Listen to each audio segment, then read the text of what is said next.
Amém, Senhor. O Salmo de número 15 começa levantando uma questão deveras intrigante. Ele diz: quem, Senhor, habitará no teu tabernáculo? Quem há de morar no teu santo monte? A resposta a essa difícil questão se mostra ainda mais difícil e improvável ao apresentar algumas características de dignidade exigidas para aquele que deseja habitar com o santo tabernáculo do santo, aquele que deseja morar no seu santo templo. E a continuação deste salmo é: quem pode? Ele vai dizer: o que vive com integridade e pratica a justiça e de coração fala a verdade, o que não difama com a sua língua, não faz mal ao próximo, nem lança injúria contra o seu vizinho, o que aos seus olhos tem por desprezível ao réprobo, mas honra aos que temem ao Senhor, o que jura com dano próprio e não se retrata, o que não empresta o seu dinheiro com usura, nem aceita suborno contra o inocente. Quem deste modo procede não será jamais abalado. Agora a pergunta é: qual é o homem que possui todos esses atributos citados no Salmo? Qual de nós possuímos dignidade tal para habitar com o Eterno? A esta pergunta responde o salmista, agora no Salmo 130, com uma pergunta retórica: se observares, Senhor, iniquidades, quem, Senhor, subsistirá? A resposta é óbvia: ninguém, pois não há justo nenhum sequer. Não há quem entenda, não há quem faça o bem, pois todos nós pecamos e a uma nos fizemos inúteis, desprezíveis e dignos de toda a ira do Senhor. Entretanto, para contrariar toda a lógica da aplicação da justiça pelos doutores da lei do tempo de Jesus, Jesus propõe não apenas sentar e comer com pecadores, mas também chamar um deles para fazer parte do seu círculo mais íntimo de discípulos, que o acompanharia durante todo o seu ministério na terra.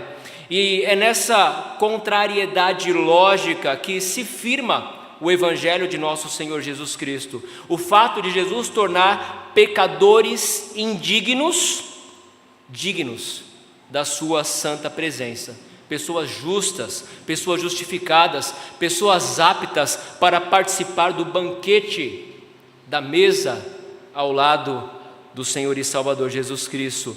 E esse texto, meus irmãos, assim como a perícope anterior até a primeira parte do capítulo 3 do Evangelho de Marcos, vai tratar sobre a autoridade de Jesus. A autoridade de Jesus, primeiro, como aquele que é capaz de perdoar pecados, como aquele que é Senhor sobre o sábado, como aquele que tem poder e toda a autoridade para interpretar a lei, não como os escribas e fariseus, mas segundo aquele que é o Criador, autor da própria lei. Na sessão anterior, Jesus mostra a autoridade do Filho do Homem para perdoar pecados, curando um paralítico, e agora ele mostra a sua autoridade também em perdoar pecados, pelo fato de chamar coletores de taxas, publicanos, pecadores, para segui-lo e tornarem-se seus discípulos. Essa mesma história é narrada nos 3 evangelhos que conhecemos como evangelhos sinóticos, em Mateus capítulo 9, em Lucas capítulo 5, com algumas pequenas nuances e algumas diferenças textuais internas, mas apresentando a mesma essência em seu conteúdo. E o que nós temos aqui é um chamado improvável, seguido de um banquete inaceitável. E a pergunta que fica é: qual de nós é digno de assentar-se à mesa ao lado de Jesus Cristo? Qual de nós possuímos qualidades tais que nos permitam aproximarmos do Santo dos Santos e compartilhar com Ele de uma refeição? Como é possível nos assentarmos à mesa do Rei dos Reis e Senhor dos Senhores? Aqui Jesus vai mostrar como é possível, e não apenas isso, Ele vai revelar a sua verdadeira missão, o motivo para o qual Ele veio ao mundo, a razão da sua primeira vinda e o coração do Evangelho. Meus irmãos, o que nós aprendemos com esse texto?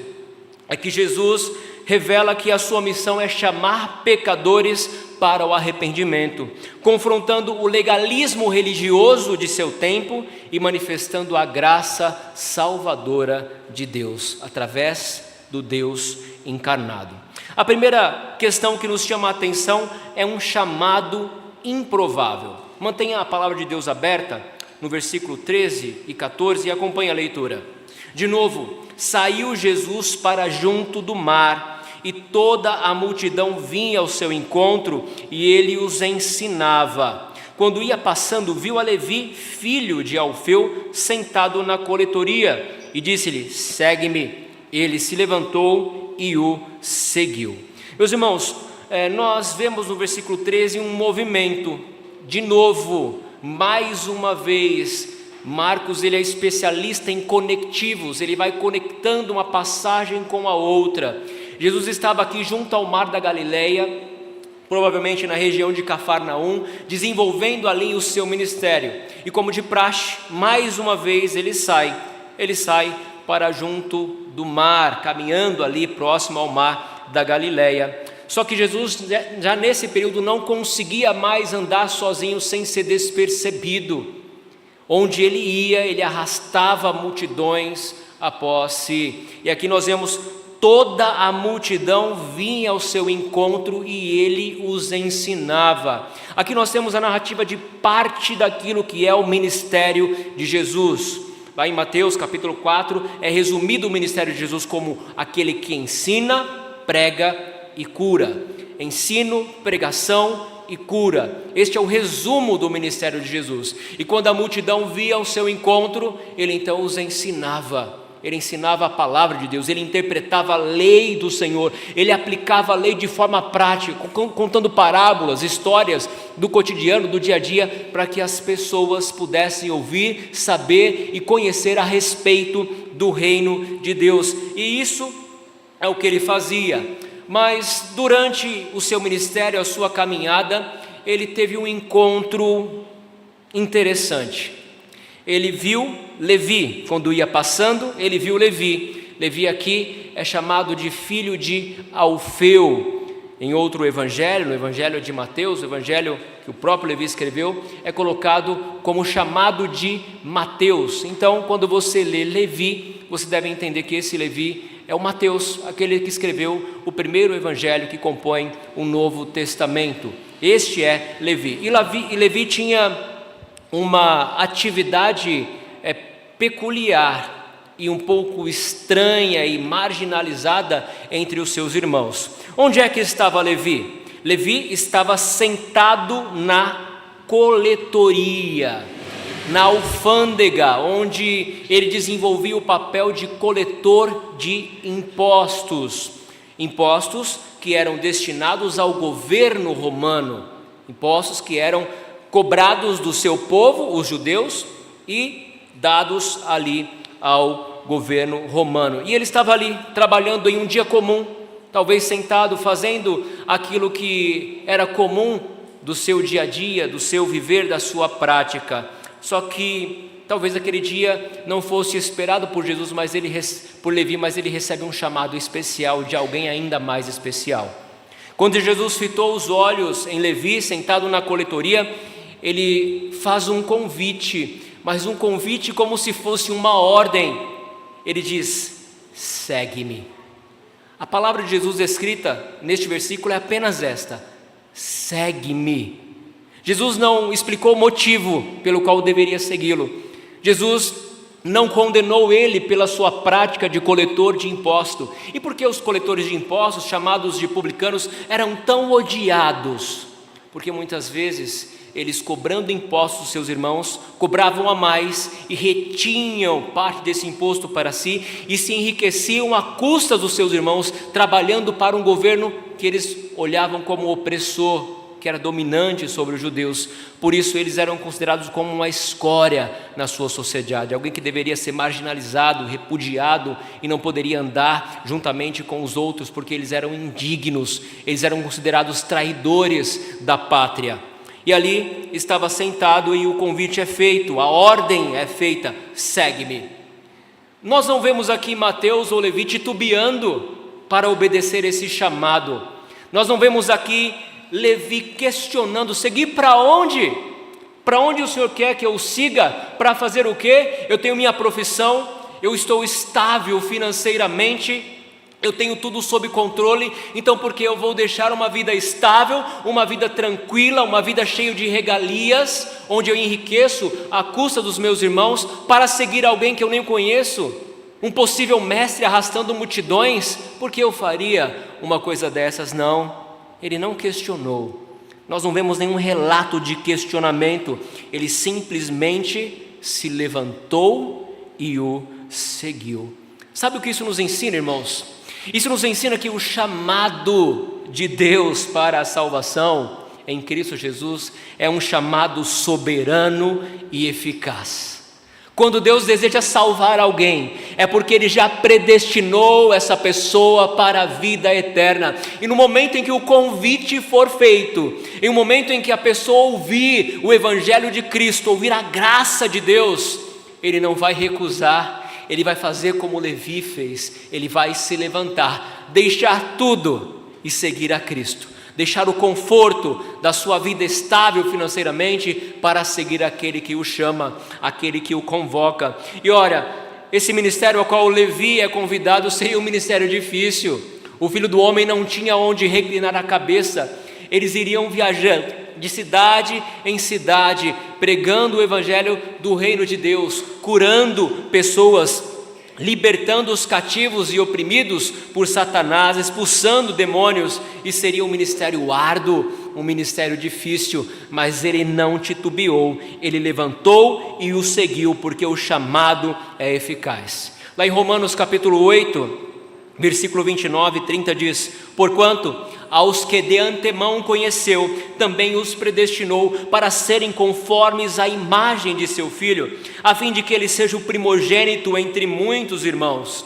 E aos que predestinou, a esses também chamou, e aos que chamou, a esses também justificou, e aos que justificou, a estes também glorificou. O chamado de Deus, meus irmãos, ele é eficaz. Mas mais do que isso, o chamado de Deus não é seletivo como nós às vezes selecionamos quem é e quem não é digno, porque às vezes nós olhamos o irmão, a sua vida de pecado, e dizemos: esse aí é um miserável pecador, e o condenamos, dizendo: ele vai para o inferno.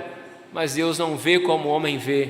Ele diz: esse miserável pecador vai ser salvo pelo meu sangue, eu vou redimi-lo e vou transformar a sua história, vou transformar a sua vida. É isso que ele faz com Levi. Levi, um publicano considerado traidor, impuro pelos judeus, agora recebe um convite especial. Ele vai compor o círculo mais íntimo e pessoal dos discípulos de Cristo. Havia muitos discípulos de Jesus, muitos o seguiam, como nós vemos nesse próprio texto, mas havia ali os 12 que faziam parte daquele círculo mais íntimo, qual ele preparou para continuar a sua obra de evangelização, de pregar o reino de Deus, quando Jesus fosse assunto ao céu, quando ele partisse desse mundo.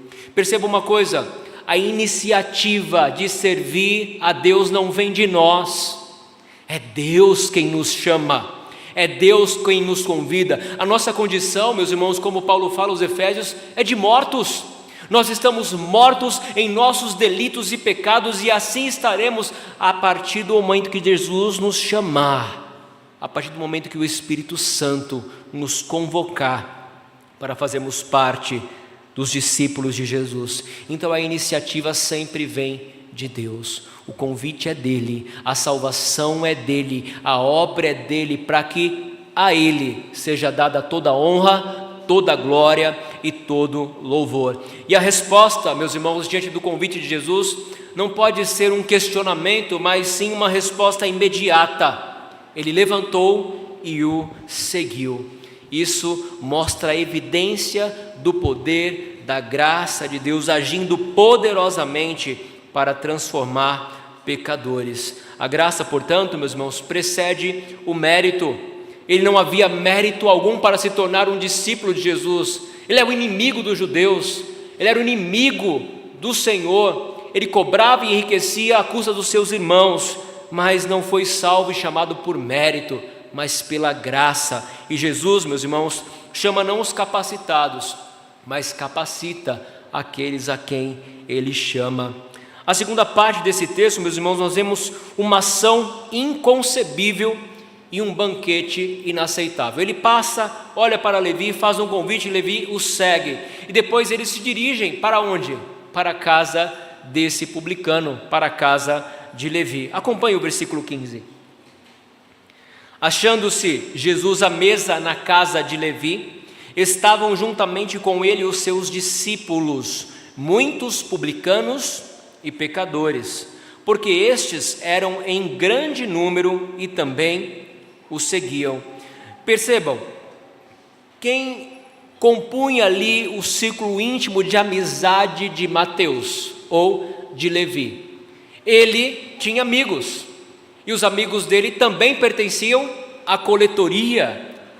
Os amigos de Levi também eram cobradores de taxas, cobradores de impostos. E aqui diz que os discípulos estavam com ele, mas também muitos publicanos e pecadores. Nós vemos dois tipos de pessoas aqui, publicanos e pecadores, que são colocados como um grupo só. Todos eles, tanto publicanos quanto outros tipos de pessoas que cometiam outros tipos de pecados, principalmente aos olhos dos escribas e fariseus, eram cogominados assim, publicanos e pecadores. E lá estava Jesus, aonde? Sentado à mesa com pecadores. Meus irmãos, Jesus contraria toda a lógica do seu tempo. Jesus ele vai na contramão de tudo aquilo que eles consideravam reto, santo e justo, e ele vai quebrando os paradigmas de seu tempo. Os escribas e fariseus não se associavam com aquele tipo de pessoas, antes o repugnavam, tinham nojo, não conversavam, não mantinham nenhum tipo de relacionamento com aquela pessoa, a não ser o relacionamento profissional de ir até lá contra a vontade e pagar os impostos. Mas Jesus não faz caso dos pecadores, não faz caso de serem publicanos, pelo contrário, ele senta-se à mesa na casa de um publicano e juntamente com outros publicanos e os seus discípulos, ele partilha de uma refeição. Aqui nós vemos que esses publicanos e pecadores se tornaram também seguidores de Jesus. O versículo diz, o final do versículo 15 diz, porque estes eram em grande número e também o seguiam. Discípulo é um seguidor, e esses publicanos e pecadores se tornaram agora discípulos de Cristo. O chamado foi feito especialmente para um publicano, Levi, para pertencer aos discípulos de Cristo, mas a graça é abrangente, salva outros publicanos e outros pecadores. O que percebemos aqui, meus irmãos, em destaque, é que Jesus deseja manter uma comunhão preciosa com pecadores. Esses pecadores e publicanos assentados à mesa com Jesus nos representam. Esses pecadores e publicanos assentados à mesa com Jesus sou eu e você, porque nós não somos melhores que os publicanos e nós não somos melhores que aqueles pecadores. E a graça do Evangelho é isso, o fato de Jesus querer se associar conosco, o fato de Jesus querer se associar com publicanos e pecadores como nós, para compartilhar de uma refeição. Compartilhar uma refeição no Oriente Médio era algo muito sério. Ninguém chamava outra pessoa que não conhecia, que não estimava, que não tinha grande contentamento e prazer e alegria para compartilhar de uma refeição. A refeição, meus irmãos, a mesa era símbolo de comunhão, de aceitação, era sinal de relacionamento, de inclusão. Então, o banquete, quando desfrutado com alguém, representava uma comunhão pessoal, alguém que você amava. E sentar à mesa para partilhar de uma refeição era algo muito sério. E Jesus, entendendo essa seriedade, ele escolhe sentar à mesa com publicanos e pecadores para manifestar o poder da sua graça e da sua misericórdia. Mas ele não faz isso sem ouvir críticas, ou receber críticas, ainda que intimamente, dos escribas, dos fariseus, que tinham uma visão mais externa, moralista e, portanto, excludente desse grupo que Jesus se associava. E o contraste, meus irmãos, é que Cristo se aproxima dos marginalizados, enquanto os fariseus se afastam. Jesus, ele acolhe, enquanto os fariseus colocam para fora.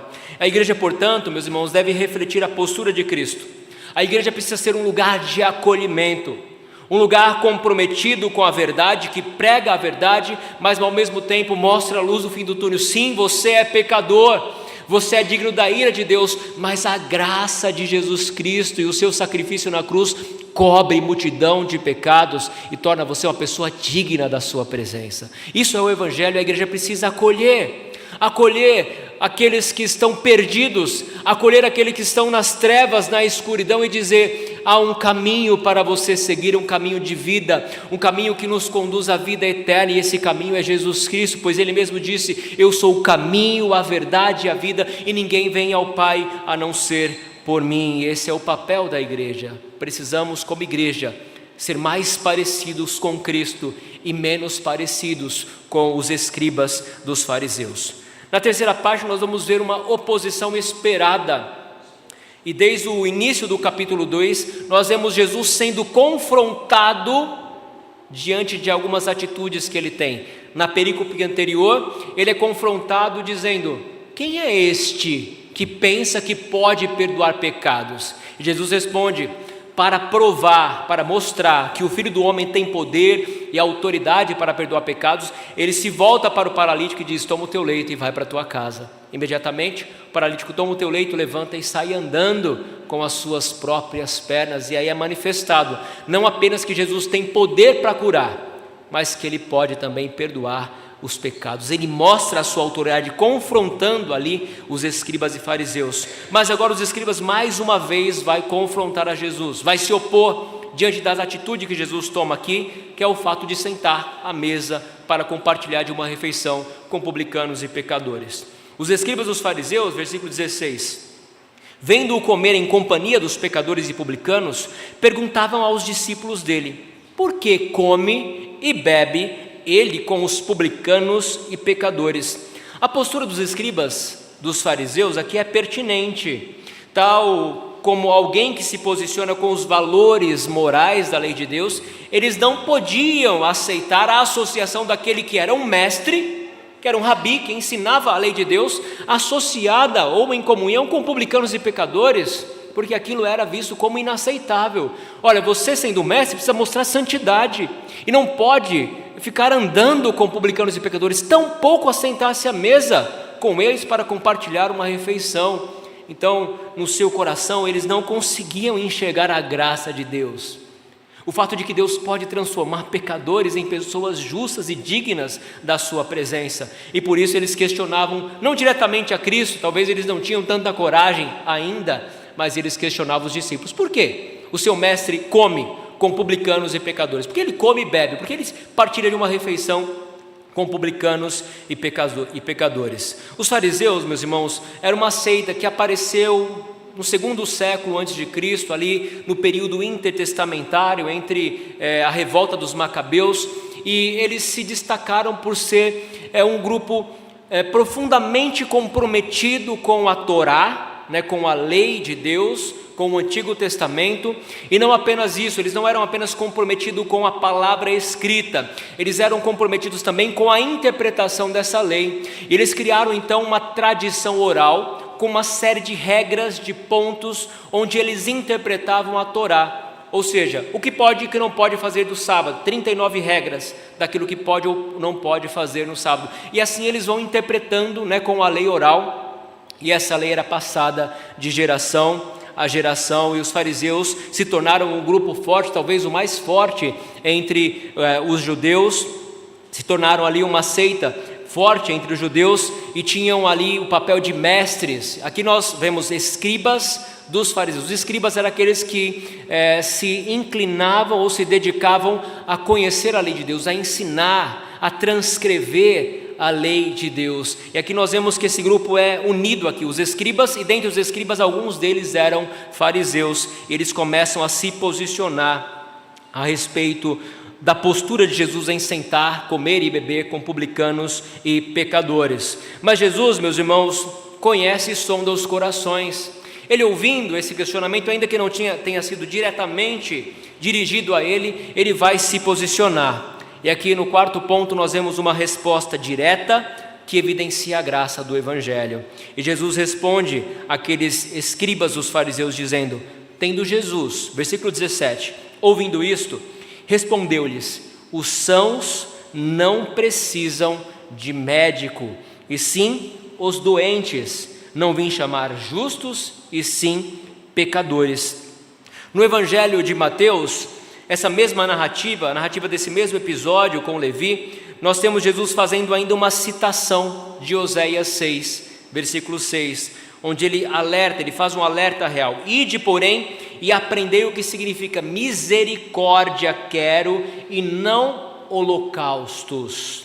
E não holocaustos. Quando Jesus cita essa profecia de Oséias, ele vai confrontar diretamente a atitude e prática dos escribas e fariseus. Por quê? Porque eles eram muito críticos em cumprir cada ritual da lei, o dízimo da hortelã, do cominho, as práticas, festas religiosas judaicas, mas eles faziam isso não porque eles tinham uma vida piedosa diante do Senhor, eles faziam isso para serem vistos pelos homens, para serem louvados, para que as pessoas olhassem para ele e dissessem como ele é santo, como ele é um homem religioso, como ele é de fato um servo do Senhor. Eles viviam apenas uma religião externa, mas o coração dele não estava inclinado nas mãos do Senhor. E Jesus diz, olha, o Senhor exige misericórdia, compaixão e não simplesmente holocaustos. Em outras palavras, ele diz, não adianta vocês viverem a lei externamente se o coração de vocês está longe do Senhor. O verdadeiro sacrifício é o coração compungido e contrito. Esse não desprezarás, ó Deus. E aí ele continua, pois eu não vim chamar justos, e sim pecadores ao arrependimento. Quando Jesus faz essa parábola, ele conta aqui, que quem precisa de médico são os doentes. Quando é que nós procuramos um médico? Quando de fato estamos enfermos, como alguma enfermidade que você não consegue convalescer-se sozinho, você precisa da ajuda de um especialista, e aí você vai e procura um médico, para que ele o avalie, faça um diagnóstico e então proponha um tratamento para que você possa sarar. E aqui, meus irmãos, nós percebemos que o ministério de Jesus é este. Ele é um médico dos médicos, mas ele não vem curar simplesmente uma doença física, ele vem curar a doença mais profunda do nosso ser, a doença da nossa alma, os nossos pecados que nos afastam de Deus. Então ele é um médico que age não apenas fisicamente, mas ele age internamente nos corações, tirando a doença que nos escraviza e mata, que nos afasta de Deus, que nos torna pecadores indignos e injustos, e transformando todo o nosso interior, purificando. E o tratamento de Jesus é perfeito, porque ele é capaz de transformar publicanos e pecadores em pessoas dignas de assentar à mesa e compartilhar uma refeição com ele. E quando ele faz isso, ele revela também o propósito da sua primeira vinda, a sua missão neste mundo. Ele veio para chamar não justos, mas sim pecadores ao arrependimento. Esse é o propósito de Jesus. Nisto se resume o ministério de Jesus. Ele veio para chamar pecadores, não justos, mas sim pecadores ao arrependimento. Em Marcos 2, 13 a 17, meus irmãos, nós somos confrontados com duas posturas distintas. Primeiro, a humildade de Levi, que reconhece a sua condição e imediatamente ouve o chamado do seu Senhor e segue a Cristo. E por outro lado, o orgulho dos fariseus, que confiam na sua própria justiça. Eles estão firmados não na justiça de Cristo, mas sim na sua própria justiça, se agarram nessa justiça com todas as suas forças. Então a humildade de Levi, que reconhece que é um pecador e passa a seguir a Cristo, contrariando o orgulho dos fariseus, que enaltecem a sua própria justiça e com isso julgam a ação de Jesus de sentar e comer com publicanos e pecadores. Mas a verdade é, meus irmãos, que Cristo continua chamando pecadores. ao arrependimento. Ainda hoje, Ele continua chamando pecadores e oferecendo graça àqueles que reconhecem que são necessitados e carentes da sua misericórdia e do seu perdão. A pergunta é: qual deles você é? O fariseu ou o publicano?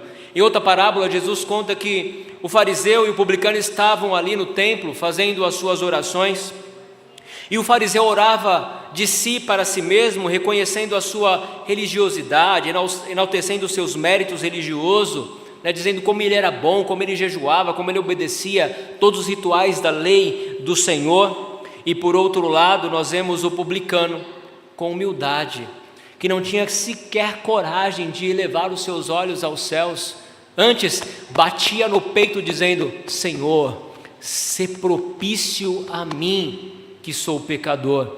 E a conclusão que Jesus chega depois de contar essas duas atitudes do fariseu e do publicano é a seguinte: este, se referindo ao publicano, desceu justificado para a sua casa, e não aquele, porque todo o que se exalta será humilhado, mas o que se humilha será exaltado. Portanto, o nosso dever, o nosso papel é reconhecer que somos também pecadores, que somos indignos de nos assentarmos à mesa com Jesus e nos humilharmos aos pés do Senhor, para que Ele, com a sua graça, nos transforme, nos perdoe, nos purifique, nos liberte e nos torne dignos de sentar à sua mesa. E Jesus faz esse convite hoje: segue-me. Todo aquele que crê não será confundido, todo aquele que crê no nome do unigênito Filho de Deus será salvo, porque em nome de Jesus há poder para transformar, para curar, para perdoar os nossos pecados. O que você precisa, meus irmãos, é simplesmente ter fé, é dizer: Senhor, eu creio em Ti, eu creio que o Senhor morreu pelos meus pecados, eu creio que o sangue derramado na cruz foi por minha causa, por isso purifica-me com esse sangue, lava-me completamente da minha iniquidade, transforma a minha vida e faça-se Senhor de todo o meu ser. Entregar a sua vida a Cristo. O convite do Evangelho não faz distinção de pessoas, ele é para todos, para todos. Eis que estou à porta e bato. Se alguém ouvir a minha voz e abrir a porta, entrarei em sua casa e cearei com ele e ele comigo. Sabe o que significa esse convite? Que Jesus deseja desfrutar de um banquete conosco. Você precisa, portanto, abrir a porta, ouvir a voz do Senhor, para que desfrute de uma mesa, de uma refeição com o seu Salvador. Em Mateus 8:11, Jesus afirma que as pessoas de todas as partes do mundo participarão do seu banquete. Diz assim o texto: digo a vocês que muitos virão do Oriente e do Ocidente e tomarão lugar à mesa com Abraão, Isaque e Jacó no reino dos céus. Em Lucas 13:29, uma passagem semelhante reforça a universalidade deste convite. Muitos virão do Oriente e do Ocidente, do Norte e do Sul e tomarão lugar à mesa do reino de Deus. Lá em Lucas, no capítulo 14, versículos 15 a 24, nós temos a parábola do grande banquete. E nesse trecho, Jesus responde a um homem que exclama: feliz será aquele que participar do banquete no reino de Deus. Então Jesus vai propor uma parábola de um homem que preparou uma grande ceia, e diante da recusa dos primeiros convidados, os convidados originais, ele manda chamar quem? Pobres, aleijados, cegos, coxos, ou seja, os mais improváveis para participar de um banquete oficial, um banquete real, para que a sua casa ficasse cheia. Os menos prováveis, como pecadores e coletores de impostos, mas indignos também, como eu e você, esses são chamados, são convidados para participar do banquete do Rei dos Reis. Em Apocalipse 19:9, esse versículo mostra o banquete final, conhecido como as bodas do Cordeiro. Então o anjo me disse: escreva, felizes os convidados para o banquete do casamento do Cordeiro. Durante a última ceia que Jesus ministra ali aos seus discípulos, ele faz uma promessa muito específica. Ele diz: eu lhes designo um reino, assim como meu Pai designou a mim, para que vocês comam e bebam à minha mesa no reino de Deus. Meus irmãos, o que nós precisamos fazer então é examinar a nossa resposta diante do chamado de Cristo. Você tem ouvido atentamente o chamado do seu Senhor e Salvador? Você tem entregado tudo a Ele? Ou você ainda está preso na antiga vida, nas velhas práticas, com as suas raízes fincadas no seu velho homem? Levi, também conhecido como Mateus, deixou tudo imediatamente e seguiu sem titubear a Cristo Jesus. Meus irmãos, Cristo é a nossa melhor escolha. Não há nada que supere uma vida de comunhão com Cristo. Não há nada mais importante do que ouvir e atender esse chamado e entregar a sua vida totalmente a Cristo. Portanto, examine o seu chamado. Você tem ouvido esse chamado e se entregado integralmente a Cristo, reconhecendo como seu Senhor, como Levi fez, como Mateus fez. Reflita, meus irmãos, a sua atitude diante dos indesejáveis. Você se aproxima daqueles que são menos dignos, como Jesus se aproximou, acolhendo, ministrando a palavra, dizendo: olha, há uma chance, porque Jesus veio manifestar sua graça aos pecadores. O médico veio para os doentes e nós somos doentes e carecemos da sua graça. Como Jesus, precisamos acolher aqueles irmãos que estão perdidos nas trevas, para que eles também reconheçam a luz em Cristo Jesus. Você precisa também reconhecer a sua condição espiritual. Só quem sabe que está doente procura verdadeiramente um médico. Nós estamos doentes e carecemos do médico dos médicos, que é capaz de curar a nossa alma e os nossos pecados. Viva, portanto, a missão da igreja.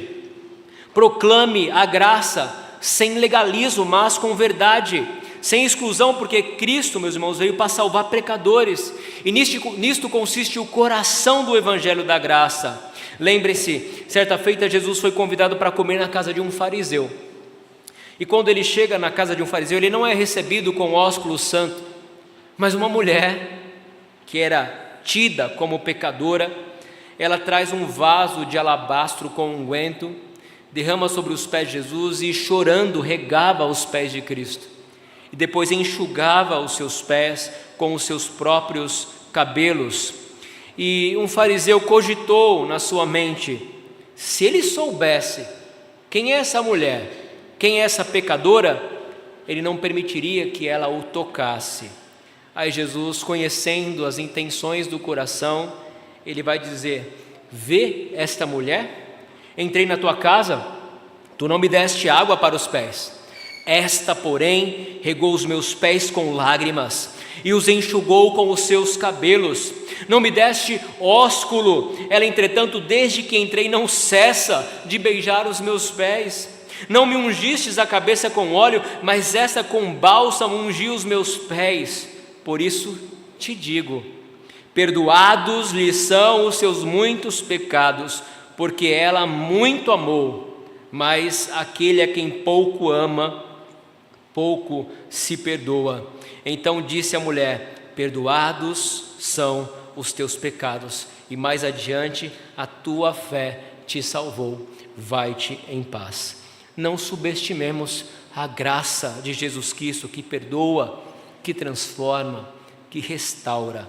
Um dia, meus irmãos, pecadores se assentarão à mesa com Jesus, mas pecadores remidos, pecadores lavados, justificados, se assentarão com as suas vestes brancas, limpas, purificadas, e tomarão assento com o Senhor dos senhores, tomarão assento para as bordas do Cordeiro de Deus, e nós, pecadores redimidos, estaremos lá para testemunhar a grande ceia, o grande banquete que Jesus tem preparado para nós. Amém?